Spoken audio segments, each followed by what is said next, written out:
All right, for more on the City of Johannesburg Executive Mayor Kabelo Gwamanda and his maiden State of the City address, we're joined now by political analyst Sandile Swana. Dr. Swana, good to have you. Thank you very much for coming on.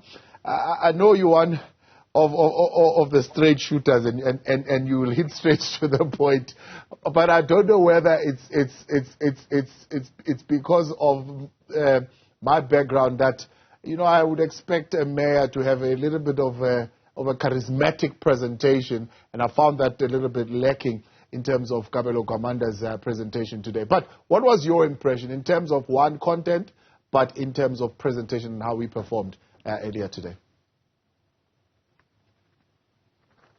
In terms of the presentation, Babu Mdluli, the mayor was visibly nervous. And we all know that his mayorship came out of specific circumstances. So they are busy fixing him and doing on-the-job training on the mayor. And I've got no qualms with that. I mean, we come from a history that was designed so that we land up here. The history of Bantu education and other things like that. So I'm not too perturbed by that, as long as the collective actually manages that properly. I think that the so-called howlers, and bear in mind that some of those howlers were very cruel. You know, if I heard one of them correctly, they referred to him probably as a Muslim, as a devil worshipper, you know, and they were asked to withdraw that. Now, that has got nothing to do with the basic services that a municipality has got to deliver stipulated in the Constitution, in the MFMA, Municipal Finance Management Act, and in the Municipal Systems Act. Yeah. It's just a wild thing. So I'm happy with his presentation, and I've got to, if we were to go to the content of the presentation, the City of Johannesburg has got 11 mayoral priorities, which he did refer to. Yes. And by virtue of them being 11, you need to be very skillful in how we are going to talk about them, because 11, you know, is a lot. You can finish your time. So a few areas were vague in terms of what is going to be done in precise terms, and in other areas it was incoherent. But there were areas that were clear. For instance, on the energy side, electricity supply, they have agreed to extend the contract with Kelvin Power Station, and it's going to operate fully. I'm happy about that. But the other aspects of that, to say now we're rolling out solar in the homes, how many homes, how is that going to go about, is still unclear, and the timetable and the scale of that. And I agree with those who criticize him about the youth programs. Youth programs have been discussed everywhere in South Africa. What has been lacking is the actual detailed implementation plan, that this is what is going to happen in Soweto, this is what is going to happen in Rivali, etc., etc., etc. Because the time was long that was given, it could have been quite specific rather than wander around in all sorts of political vague things that he was saying. Yeah. One of the things that he's speaking about is a reimagined kind of political context within the city. And his view, and you tell me what you're hearing, is that this so-called government of local unity is the most efficient and most reliable political system that is in the interest of the people. In fact, he says in the 3 months, or 3 weeks, shall I say, that he's been in, it's been quite stable. What are you hearing about the stability of this unit? No, I think that there are a number of factors that have assisted him to have a stable government. One of the factors was when the DA told PA, Caitlin McKenzie and company, to get lost or to denounce the ANC completely before partnering with the DA. So that then caused PA to understand that they are not needed there. And if they want a political future, they better align with the ANC. Two, we all know that prior to this, Mashaba and Mpopalat had advised the DA to actually partner with the EFF. Instead of that, coming into the last election where Gwamanda was elected, prior to that, I believe Steenhuisen had made it clear that EFF is enemy number one, and they needed the EFF to have a stable government. Now, that stabilizing factor, which is the EFF, is now firmly on the side of the ANC, similarly to Al-Jama. So the DA has actually improved the stability of the ANC government in power. And in terms of then how he operates, I mean, is he operating independently, and others are feeling he's quite staged managed, and others even saying even managed at a provincial level by Premier Panyaza Lesufi. For example, if you even look at one of the programs that he's talking about of the 2,000 young people, it's almost a similar replica of what the Premier has initiated with the wardens at a provincial level.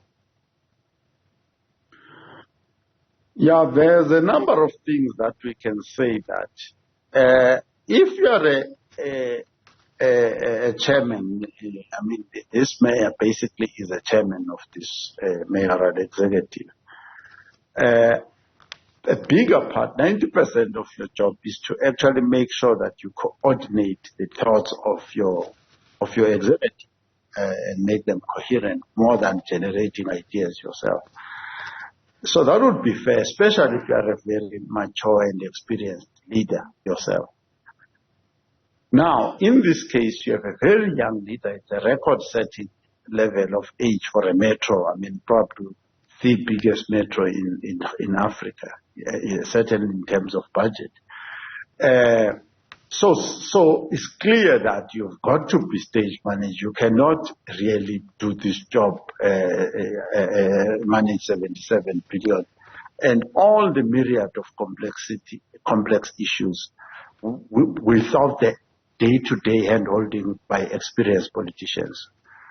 If you listened to the elders of Al-Jama at an earlier stage during the time of Kabelo, when they were explaining their political profile, you can see that these are the children of Ahmed Kathrada, and they were quoting a lot of ANC stalwarts as their spiritual fathers.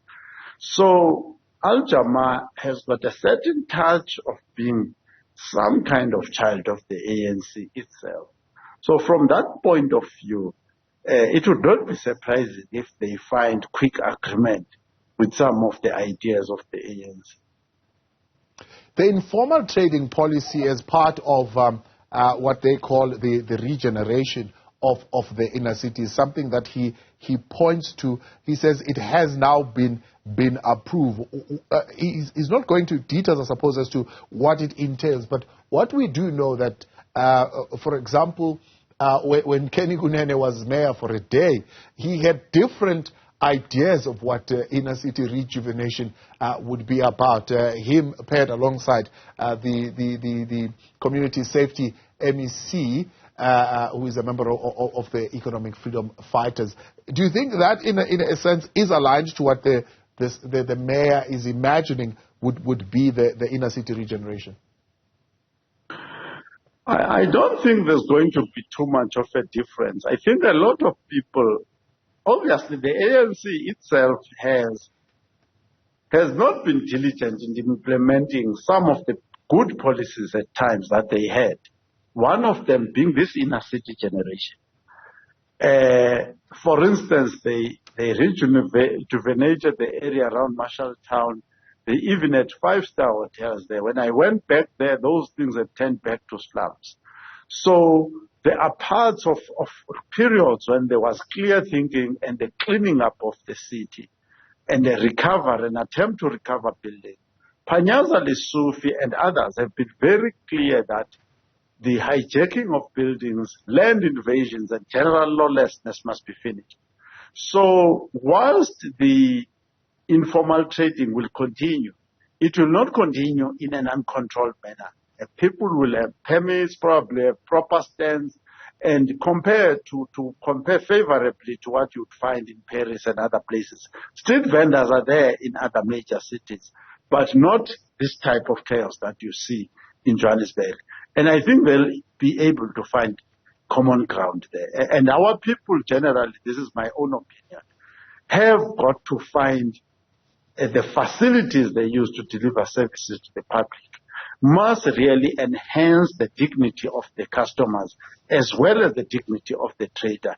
The whole thing must not be just selling things literally on soil in unhygienic, cholera-prone circumstances.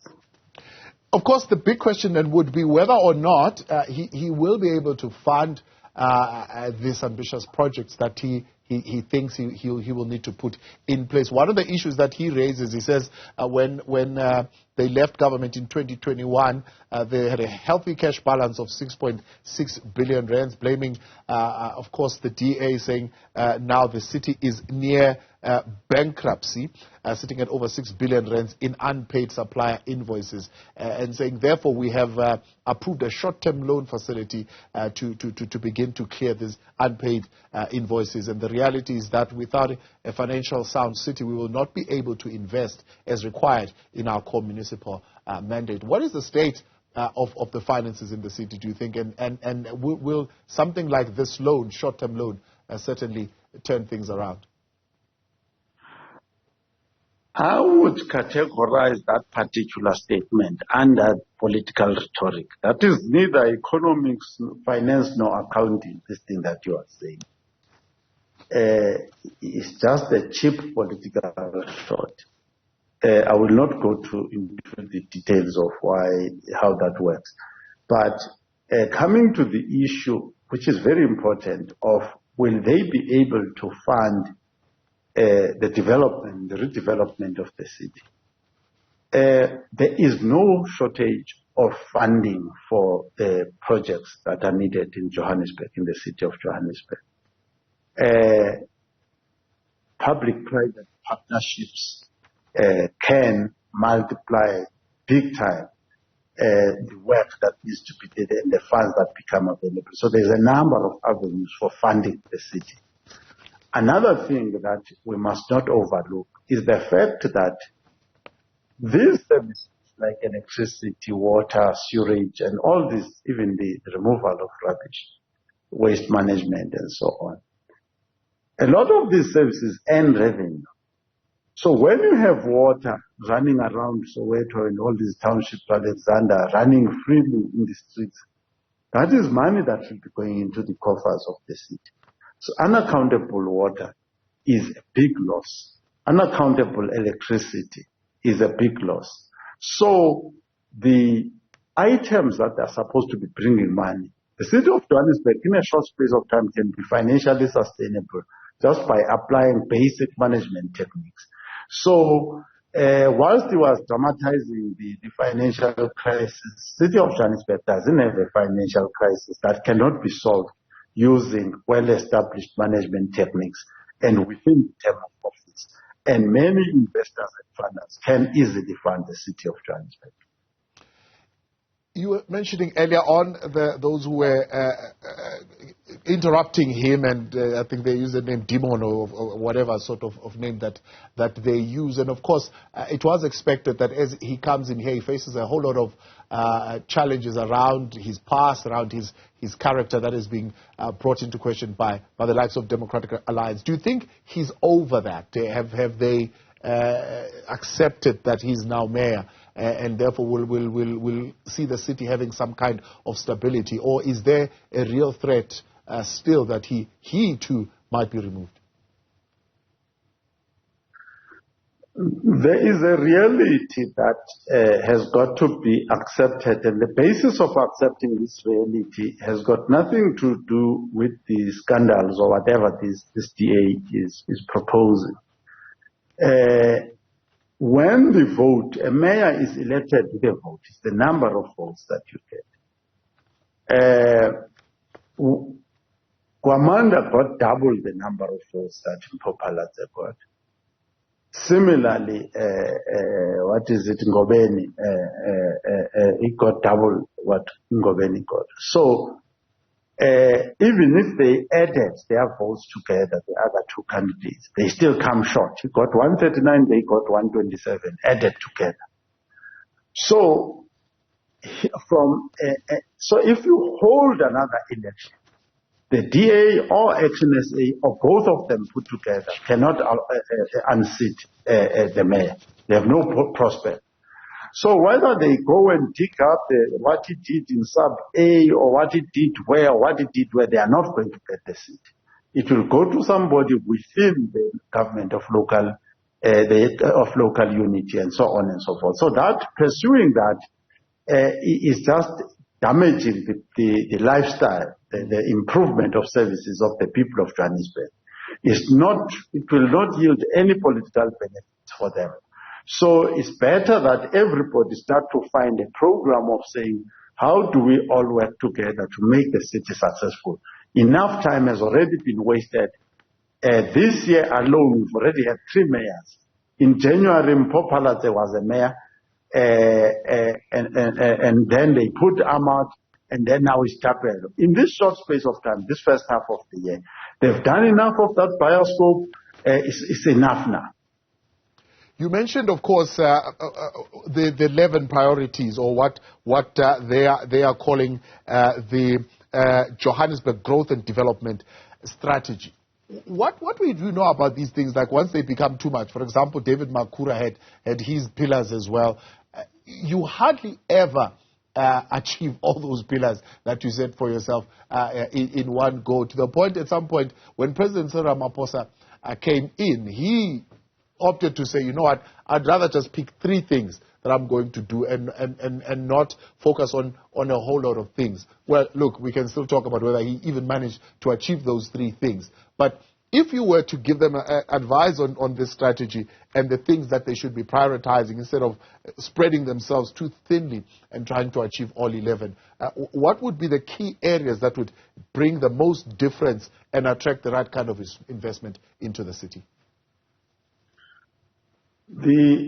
I don't think the issue of energy and electricity is beyond, it needs any debate. That one is a clear number 1.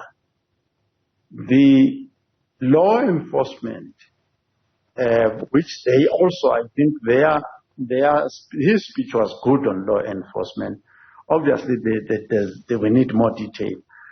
Now, law enforcement includes the enforcement of bylaws. In fact, if they were to enforce the bylaws, just a program of enforcing the bylaws, it would certainly bring back very good investors into the city of Johannesburg, because it would make the city quite internationally competitive, actually. The economic programs, when I read the 11 priorities, 3 of them are clearly purely economic. They could have been lumped into one, but that's a story for another day. But Joburg is like a V12 engine in terms of its engine of economic growth for sub-Saharan Africa. And it is being driven with the capacities of a 1-liter engine, you know. So they've got the most potent entity in Africa for economic growth. So those would be the 3 that I would actually focus on. The law enforcement, energy, and the economy. Swana, appreciate your time. Thanks so much for your analysis this evening. That's political analyst Sandile Swana.